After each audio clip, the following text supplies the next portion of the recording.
Welcome to the Catalyst Life Coaching Podcast with John Kim and Noelle Cordeaux. If you're inspired to begin your own life coaching practice or just want to learn a little bit more about what it's all about, visit JRNI.co. That's JRNI.co for more information. Your adventure awaits. Today we're going to talk about something that every life coach needs to work on, and it's something that my partner struggles with. Noelle Cordeaux, we're talking about self-care. Yes, good morning. Hello. Yes. So why do you struggle with self-care? Give us your self-care history. So my self-care history. By the way, I want to say thank you for being honest and thank you for being vulnerable. And I think as life coaches, there's this expectation to, portray our lives as perfect and we take care of ourselves so well, blah, blah, blah. I love that you are saying that, you know what, this is something I struggle with. It's something I struggle with. And this last week, I've been really trying to show myself and show my vulnerability and not try to pretend that everything's fine and everything's okay, because I think it's important, especially as a leader and somebody who people, our coaches look at me and say, wow, Noelle does all this stuff. She has such a cool life. And I can kind of say, yeah, and I'm also completely human. And every so often I get the winds knocked out of my sails and here's what it happens. Here's what it feels like. So it's been an exercise in vulnerability for days, literally. So your question, what is my self-care history? So have you always struggled with self-care, or was there a time in your life where self-care was not a problem at all? And it was more like the entrepreneurship and business and taxes and stress and all that made it difficult? Yeah, I think that I had a really brief window in my late teens and early 20s when I engaged in my own version of self-care through community. I belonged to a really awesome community of music fans, and we would all tour and go see shows together. And those were very close friendships. It was a lot of people taking care of each other, cooking food, providing housing and shelter if people needed it, just really helping each other out. And for me, that was nourishing. And I remember those years as just so distinctly beautiful, and having had lots of energy and having friends in my house and just people in and out. And there were always people, doing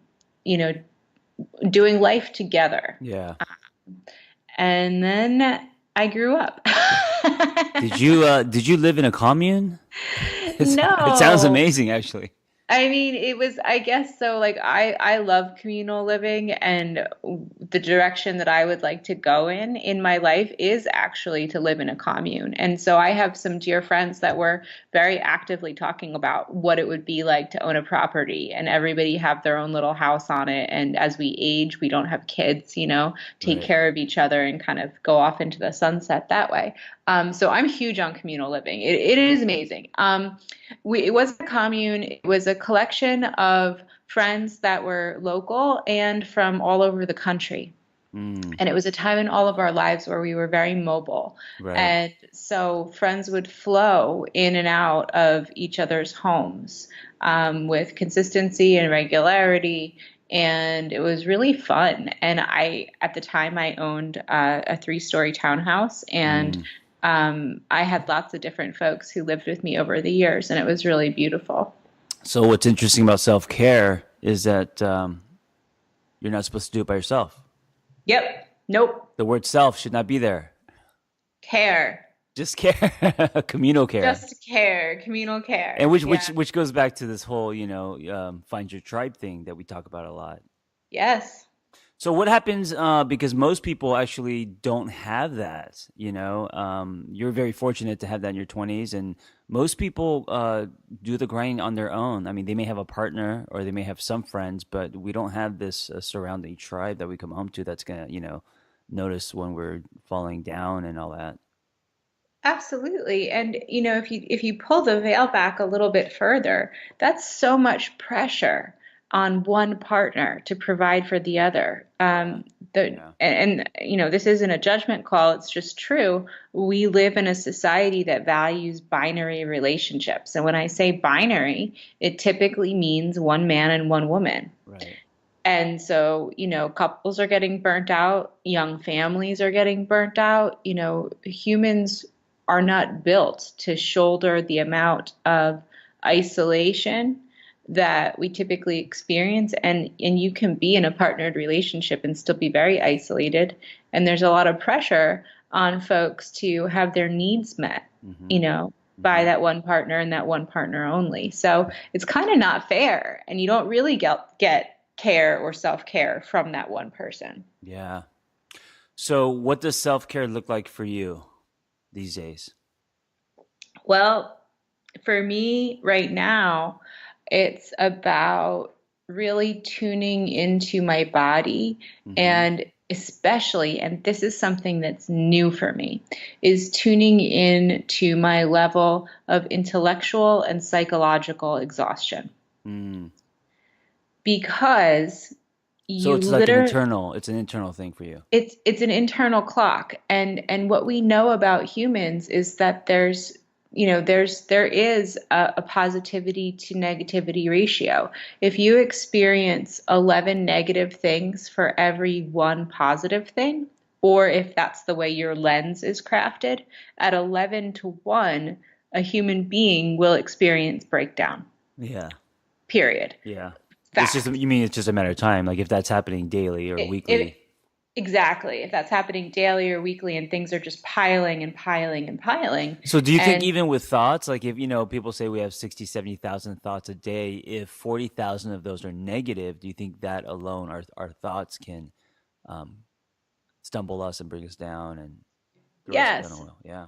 probably not to the point where it's causing a psychotic break. Right. But I mean, if you think about it, when you engage your thoughts through a negative lens, you're dealing with your nervous system, Mm-hmm. which is your fight or flight response, Yep. which is very fast and rapid, and you're keeping your brain and your body in a state of fight or flight. So there's damage on your cardiovascular system. You're not giving your you're not giving your limbic system a break. It's on overdrive. Your endocrine system is on hold, and that's the slow pulsing of oxytocin, dopamine, serotonin, and you're coursing your body with cortisol. Wow. I love that you're the science behind this because everything you just said is just Chinese to me. But I think our listeners appreciate the science behind all the stuff that we're talking about. So thank you for that. Yeah, and the irony is, like, I know it, but living it and Oh, of doing it course. for myself That's a whole different, is yeah. it's a whole different ball game. Yeah, It's and I a gotta whole different say, ball game. to any life coach listening or to our Catalyst life coaches, one of the biggest misconceptions is that we have to have quote unquote perfect lives, and that is not true. And that's something you need to let go of. I gotta admit, a lot of times I'm a lot of do as I do, not as I do as I say, not as I do, and that's because I'm not perfect and I fall short on a lot of things. Coaching someone is a different skill set than living a quote unquote perfect life. Well, I mean, I tell all of our coaches all the time, you can still be having a shit week and be good at your job, Right. Exactly. right? I Yeah. mean, being good at your job is being good at your job. Yes. Um, what was a huge lesson for me this week that I'm so grateful for is there's a woman who's become a mentor to me, and she's pretty much, I look at her and her strength and her character and what she's been able to do in this world, and it's really impressive. And 15 years from now, that's what I want. I want to have that Mm, level of courage and mm, influence in the world. And I've been feeling really crappy about myself. I've been feeling like, why can't I, quote unquote, get it together? Why mm. can't I just emotionally regulate and put my head down and keep working at a furious pace? And Right. yesterday she shot me an email, and we were supposed to have a call, and she said, Noelle, I'm really down for the count. I got some crappy news yesterday, and it took the wind out of my sails, and I need to rest and recoup. Mm, And that gave me pause, because Oh, because you saw her as such a, like, world dominating kind of, and then she had a fall? Or why did that well, give you pause? it was the juxtaposition of um, a really valid and reasonable emotional response to something bad that had happened, and then the need for rest afterwards. Mm, And the second part is where my self-care is lacking. That if I go through a very stressful situation or things just kind of pile on, I might get to the point of emotional release or breaking. I might cry. I might acknowledge to everyone that I'm quote unquote having a hard time. But what I don't do is then rest right, to recharge my batteries. right. And to have that modeled for me, it both gave me permission to say, you know what, when I take a hit, I take a hit, and that's okay. And then I need to rest. Yeah. And that's what you struggle with is the rest part? And it almost came from naivety, where I've been feeling like, what's wrong with me? Why can't I just get back up again? Why can't I just bounce back? And, in the Catalyst Intensive, one of the things that I teach is about nervous system response and how Mm-hmm. zebras, when they see a lion, they run, and then if they escape the lion, they take a nap immediately afterwards. And then Right. they wake up and they have a good meal and they go on about their day, and they give their bodies a chance to recover from all of that adrenaline. And humans have the same systems as zebras, but modern life is not set up For so us to that rest. whenever we have a Yeah. stress response, we can go for a run, burn off that energy, take a nap, and have a good meal. Yeah. How nice would it be if we No, could we're all we're do we're st- that? we're stuck at work answering more email, and the stress just builds and builds and builds, and Exactly. yeah. Exactly. So And for so, so for me, self-help is actually I'm actually good at it. The only part that I struggle with under self-help or self-help self-care is the sleeping part, and you know this. My sleep is horrible, and like so last night I didn't sleep well again. So I go through stretches of good sleep and then stretches of bad sleep. But other than that, I don't internalize much, and I don't. I think I used to, but I don't bash myself. I try to be kind to myself. All of that stuff. I do this thing where I think about these categories. So emotional space, having a need for that. Doing something physical and active every day, which I have no problem doing that. Or spiritual need, and that doesn't necessarily mean religion, but kind of tapping into the spirit of who you are and something greater than yourself. Our sexual need, I think we're all sexual beings, and this doesn't mean just to have a lot of sex, although it can. It means to feel sexy. So whatever you are doing to fulfill that need to feel sexy. Our intellectual need, feeding our brain. I do listen to a ton of podcasts and audiobooks and stuff. And then our purpose and passion need. And I feel like if I'm kind of hitting all of those things, and they don't have to be in the same amount, um, I'm flowing. I'm doing okay. so do you have like a Venn diagram on your bedroom wall No, that no, like, because so here's the thing. They don't have to all be perfectly like, four things in each category, because I don't really believe in balance. I believe in this like human equalizer, and everyone has their own treble, bass, and, the setting their equalizer to the pitch that works for you. I enjoy work, and by work I mean, like what I'm doing right now, producing content. I drown in it. I do it all day. I love it. So that is obviously a lot more. I spend a lot more time doing that than say, fulfilling my emotional need or something. So it's designing your life in a way that works for you, and it's going to be different for everyone. But mm, I feel like all of that should be in there. Most people, they just focus on work and, basically work and money. And I think there's other things like movement. Like we should get up and move as much as you can every day. Yeah, and I think too there's an intuitive voice. Like we all know it, you know. I was supposed to take today off. I had it as a day off on the calendar.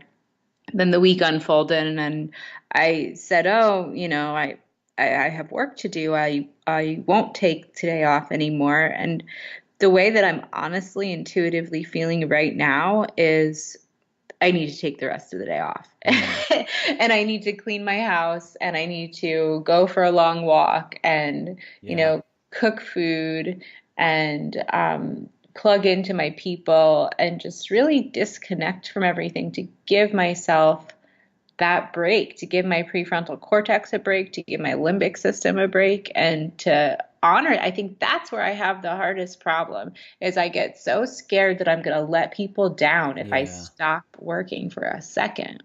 Yeah, that makes complete sense. I think it's not just you. I think many can relate to that.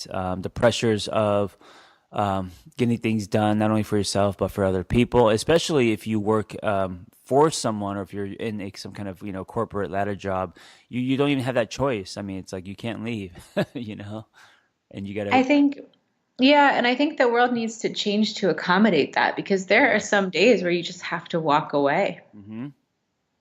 I and agree. take a I, step I, back. I think you're going to be more potent, more productive if you obviously take care of yourself. The other piece is the internal self care. And this Mm. this is really interesting. So I was just talking about being kind to yourself. When you screw up, to not go back and play it 5,000 times and what's wrong with you. So the language that the way that you talk to yourself. Um, I think sometimes the internal dialogue and the internal self care is actually more important than the two dimensional self care like that I was just talking about. The checklist. Do you think it's so? This is an interesting question, and I'll frame this for you. Do you think it's different for women and men, the internal self-care? Yes, Um, I think it because of society.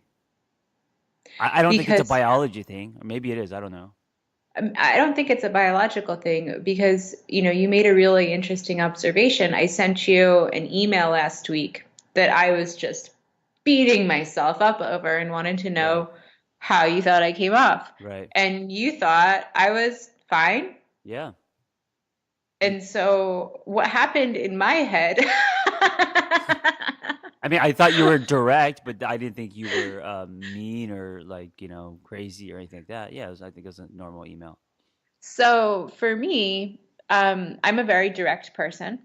And Yes. if you don't know me, and don't also know that that comes with a massive amount of kindness and empathy, Sure. I believe that I felt scared that my directness was like too much. Mm, And so that kind of goes into the whole self-care thing, right? It's like I fired off this email, I don't get a response. And then I go into a tailspin of like, what have I done? You right. know? Right. And then I tank like emotionally to the pits of sorrow of like, you know, I'm driving our company into the ground. Yeah. Of And then course. I come back up again and I'm exhausted and the show must go on. And so so if you're coaching me, like knowing that this is my pattern, what's the solution? How do I break this crazy ass habit? Well, let me ask you this: you are very kind and gentle, and compassionate to other people. I think it's one of your gifts. But I wonder if you're like that to yourself. I'm getting a lot better at it. I'd say, for the most part, I'm pretty kind to myself. Where I'm not kind to myself is that, and I think this comes from a little bit of my upbringing. Both my parents are pretty tough folks, Yeah.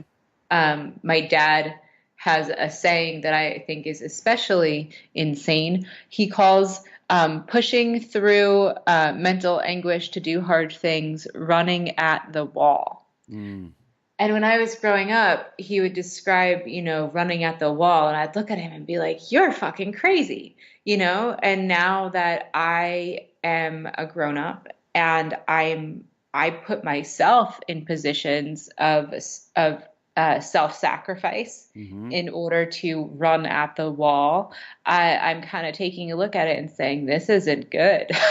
Right. Like, yeah. I mean, I think part of self-care is standing up for yourself. And so going back to that email, um, being being firm or being assertive, and then saying, hey, listen, this is something that I'm okay with, it's not offensive, and I'm just going to stand up for myself with this email, and this is okay, and I'm going to send it, and I'm going to stand by it. And if no one responds, then I get it, but that was my truth, and I'm willing to take, whatever whatever comes or doesn't come from it. And I think that's part of self care. Is being okay sometimes with doing things that may be out of your personality, or something that you maybe be a little bit afraid to do because it's not usually you. But in this case, it feels honest, and then if so, then you stick up for yourself. Yeah, so we're giving everybody a phenomenal case study on coaching with the inner workings of my brain. So, what I go through, I think you guys as coaches will see in your clients so readily, folks who are second guessing themselves, folks who are trying so hard to keep a million balls in the air with their family, with their jobs, with their external relationships, folks who are just, exhausted Yeah. spiritually, psychologically, physically. And I know that I'm not the only one who experiences this. In fact, I know that it's pretty much epidemic. Mm-hmm. And People generally know that they're not taking care of themselves, and they know what to do. They just can't execute it. they can't execute it. And and that's the nut that needs to be cracked in the context of coaching, is to build motivation for executing it. And if I were coaching myself, or if I put myself into the position of client, the thing that I would say or offer up for examination is, if you think about, a series of paths that you could take at this moment, in what direction do you find relief? Like, when you think about executing that path, like, where do you find immediate relief? Mm-hmm. And I think that's always such a good signal, intuitive signal to you as to like what a good choice might be right now. Right. So for me, if I think about taking the rest of the day off, I feel immediate relief. Right. Yes, I'm imagining a donut and I feel instant relief, but also There you go. also lined with guilt, so that's kind of confusing. It's so confusing. I think with the execution piece, just telling someone what to do is not going to work. So as life coaches, that isn't your job. It's more to find out what the barriers are. What are the speed bumps? Why can't you do this for yourself? And I think when you start asking those questions, it leads to revelations. I can't do this because I don't feel like I deserve to. I can't do this because when I was growing up, XYZ and all that. And then I think when we start to explore and kind of dissect and dissolve a lot of the stuff on why we are the way we are, then we can create a new framework. Then we can be like, okay, I'm going to push myself to do this. It's uncomfortable. And then after they do it, then you're like, how was that? And you're like, oh, it wasn't that bad. I actually went home 2 hours early from work, and usually I don't because I'm terrified and because I feel like I'm going to get fired and all this, but the sky never fell. I took care of myself. I came home and I ordered a pizza, had a glass of wine, and it felt good. And I think when you're able to, as a life coach, give your client that experience, then they're like, okay, now I think I could do this again. And then, of course, they're exercising that muscle, and then self-care kind of becomes threaded into their life. It does. And, the space for that kind of dialogue is what creates the movement. So, I can tell everybody that experientially, just in the past, 20 minutes of having this conversation with John, have been coming to my own realizations. I started going through a checklist in my head of all of the reasons why it would be okay for me to take the rest of the day off. And I was able to assess for myself that there really isn't a threat or risk that I have to be concerned about right now. And so if you guys are thinking about getting a coach to help you with your own stuff, it's not a magical potion. It's the space that exists between you and your coach to actually put this stuff out on the table and reason through it that provides the relief.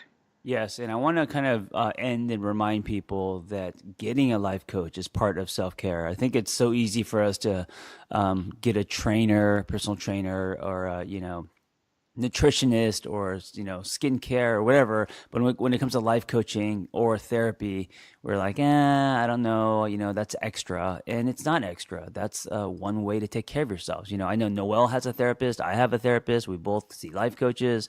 That's self-care. It is. And this was my session today. So thank you. Thank you.